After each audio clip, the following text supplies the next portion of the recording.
Listen, you've been tasked with a team that's like it's like one of my buddies, my best friend here out here in Vegas. He's like he's a big Chiefs fan, so he's like, "Hey, you got that Power Hour show coming up? Tell me what's going on with the Chiefs." I'm like, "It is back and forth, back and forth. This is a tough little division here." You've been tasked with the regular season win total over under 10.5 for the Chiefs. Talk to me about this. Where are you going with that? What are you thinking?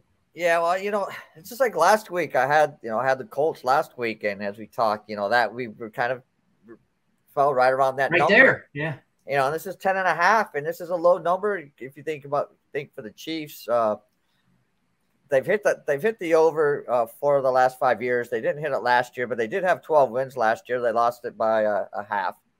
Now the talk in the offseason has been, the loss of Tyreek Hill. Oh, the loss of Tyreek Hill. To be honest, in my opinion, I think that's going to turn out to be a good thing for them.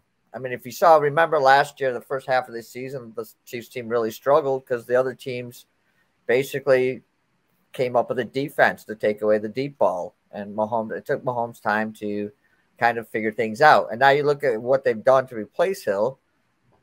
They brought in Juju Schuster-Smith. They drafted Sky Moore. They still have Hardman back and Kelsey, of course. So that's going to, give them a good all-around passing game underneath. And they do they brought in Marquez Valdez-Scantling from Green Bay. That would give them their deep threat if they still, to challenge the defensive deep. They brought in Ronald Jones to pair with Clyde Edwards-Helaire in the running back position. That gives them a solid 1-2 punch, and they got one of the best offensive lines in the NFL. So I think this offense is still going to be potent and solid. I guess when you're looking at this, the only thing is the defense. The front four is solid. They drafted the kid Karlaftis out of Purdue, which should help increase the sack total. I mean, this Chiefs defense is one of the top 5 for offensive pressures or pressuring the quarterback, but they were like in the bottom for sacks. So I think Karlaftis will help that. Solid linebacking core. No big names there, but just solid. Here's the thing. They lost 3 starters from the secondary, but their secondary was bad last year. And so I don't know if it's actually, I mean, it might be an addition from by subtraction thing. Yeah, exactly. They spent half their draft picks on the secondary. And I kind of get this vibe of, 1981, the 49ers. They had Dwight Hicks, the veteran. They brought in Ronnie Lott, Carlton Williamson, Eric Wright. And those 3 rookie cornerbacks led them to a Super Bowl in 82.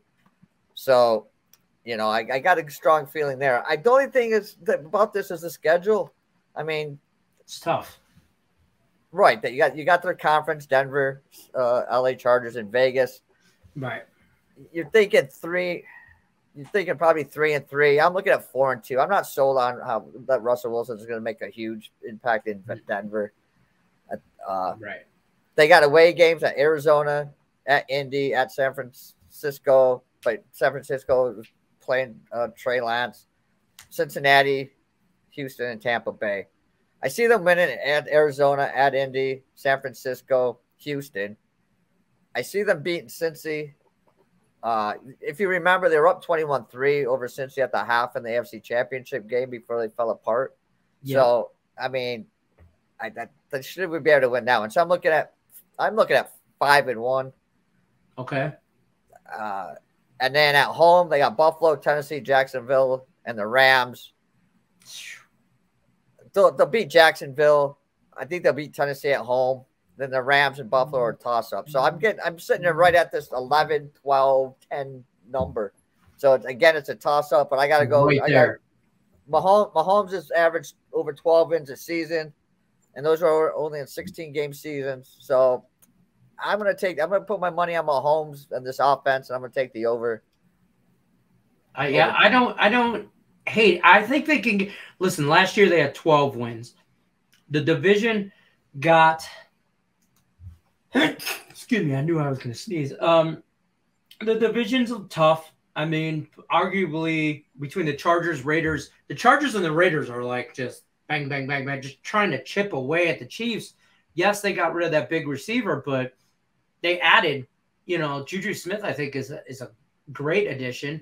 And then the guy from Green Bay, Scantling or whatever, it's a deep threat too.